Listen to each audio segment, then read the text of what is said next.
On se retrouve aujourd'hui au QG originel, pour ceux qui reconnaissent, CrossFit de Rive, là où je m'entraînais il y a à peu près un an, pour une vidéo tips sur le terre et le placement des épaules. Pour ceux qui ne le savent pas, le placement des épaules c'est vraiment un des points primordiaux dans simplement le setup de votre soulevé de terre pour vous permettre de performer autant que possible et pour vous permettre surtout d'avoir une technique qui est constante. Comme j'en parle très souvent, dans la force c'est extrêmement important étant donné qu'on n'a que 3 chances pour bien réussir notre mouvement, on ne peut pas se permettre de louper un mouvement et le placement des épaules est donc primordial de ce point de vue là.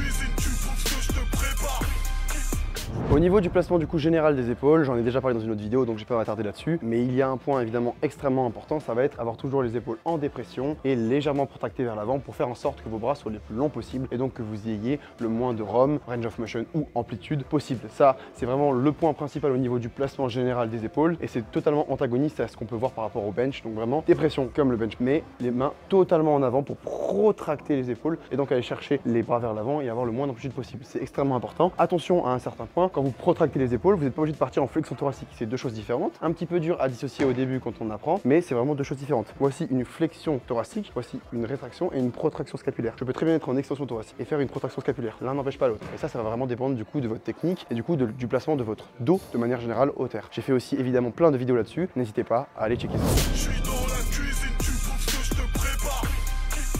On va aborder le point principal de cette vidéo qui va être le placement des épaules par rapport à la barre. Et c'est extrêmement important lorsqu'on fait du deadlift de comprendre la mécanique du deadlift. C'est-à-dire que le principe du deadlift, c'est d'avoir un mouvement de hinge, donc d'extension de hanche, avec un porte-à-faux vers l'avant. Comme vous vous en doutez, vu que la barre est devant votre tibia, elle est légèrement mise en porte-à-faux par rapport à votre corps. Ce qui implique que vu que la gravité tire vers le bas et que du coup, elle va tirer vraiment en dessous de votre épaule, vu que c'est vos mains qui sont reliées à vos épaules qui tiennent la barre, d'avoir les épaules légèrement en avant de la barre. Et c'est vraiment le point extrêmement important de cette vidéo. N'essayez pas d'avoir les épaules trop en arrière ou juste au-dessus de vos tibias, mais il faut vraiment avoir ce léger déport en avant pour être tout simplement juste au-dessus de la barre. En voulant trop tirer vos épaules vers l'arrière, vous allez forcer des positions qui sont absolument pas bonnes et donc du coup vous ne serez pas optimisé.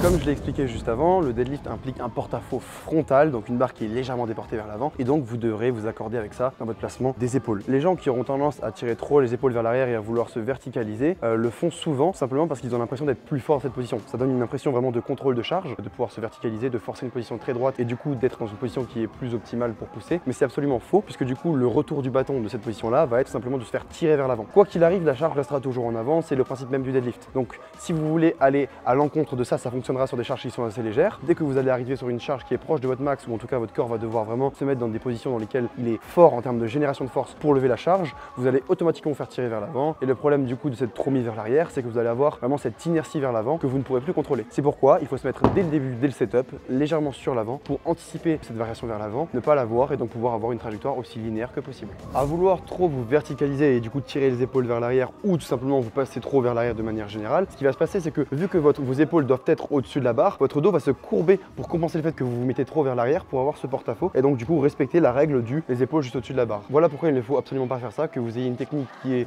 considérée comme dos droit ou dos rond. Dans les deux cas, c'est pas une bonne chose puisque ça va forcer votre corps à se mettre dans une position pour compenser votre erreur technique et donc le fait que vous voulez vous mettre absolument en arrière. Donc de manière générale, se mettre en arrière sur votre terre, c'est vraiment pas une bonne idée et je sais qu'on peut le voir parfois sur certaines vidéos de mecs qui deadlift sur un sumo super large avec des barres souples et souvent pas de poids calibré. Pourquoi est-ce qu'ils peuvent se permettre de faire ça? La barre plie tellement qu'en tirant le slack, en fait, ils vont réussir à tirer légèrement la barre vers l'arrière, reculer les genoux et donc du coup se réaccorder avec les épaules, chose qui n'est absolument pas faisable en IPF ou sur des barres qui sont souvent plus rigides comme celle derrière moi, tout simplement pour le fait que vu que la barre ne plie pas ou plie très peu, vous n'allez pas pouvoir en fait jouer avec cette déformation de la barre pour vous placer et donc trouver la position idéale. Donc si vous êtes trop en avant, vous allez vous faire directement tirer en avant et si vous êtes trop en arrière, vous allez vous faire tirer en avant. Et il n'y aura pas ce moment un petit peu pour juger et pour pouvoir permettre de se replacer. Donc c'est extrêmement important quand on tire sur une barre rigide d'être en place dès le début et avant même d'exercer la force nécessaire pour lever la barre du sol. Et c'est pour ça qu'on parle tout le temps de wedge et de slack. Le slack va nous permettre vraiment un peu de sentir la position dans laquelle on est et donc du coup de pouvoir ajuster avant même de donner 100% de la force nécessaire pour soulever la barre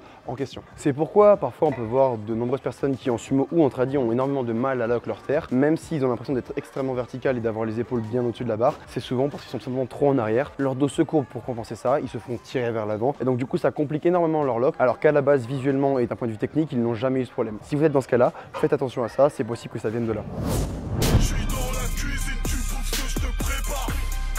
Enfin, une des dernières raisons pour laquelle le fait d'avoir les épaules légèrement déportées vers l'avant est utile au sumo et en tradi, c'est que ça va nous permettre de rapprocher les hanches de la barre. Donc si vous vous mettez de côté d'un point de vue latéral sur votre mouvement, le fait d'avoir les épaules légèrement déportées vers l'avant va vous permettre en fait de réavancer les hanches vers l'avant et donc de les rapprocher légèrement de la barre d'un point de vue latéral, ce qui veut dire que ça va limiter le porte-à-faux de votre deadlift et donc forcément l'optimiser. Pour savoir si vous êtes victime ou tout simplement si vous avez ce problème sur votre soulevé de terre, n'hésitez pas simplement à vous filmer de côté et de voir si votre mouvement de deadlift est anormalement lent en bas du mouvement ou si vous avez des variations de corps, en fait, donc c'est-à-dire si vous avez des mouvements de corps en bas avant que la barre décolle. Si votre corps bouge ou vos épaules bougent avant que la barre décolle, c'est sûrement que vous êtes trop placé en arrière ou trop en avant et donc du coup que vous pourrez le compenser pour optimiser votre mouvement. On voit souvent des gens qui ont tendance à dire par exemple, oh ma première rep au terre est toujours plus dure que ma deuxième et ma troisième. Souvent c'est dû à un problème de positionnement en bas et donc du coup au fait que les épaules soient trop en avant ou en arrière. Si vous êtes dans ces cas-là, n'hésitez pas du coup à faire attention à cette vidéo, la re-regarder tout simplement pour vous assurer que tous les points que j'ai cités soient optimisés autant que possible et donc que les performances sur votre deadlift en découlent.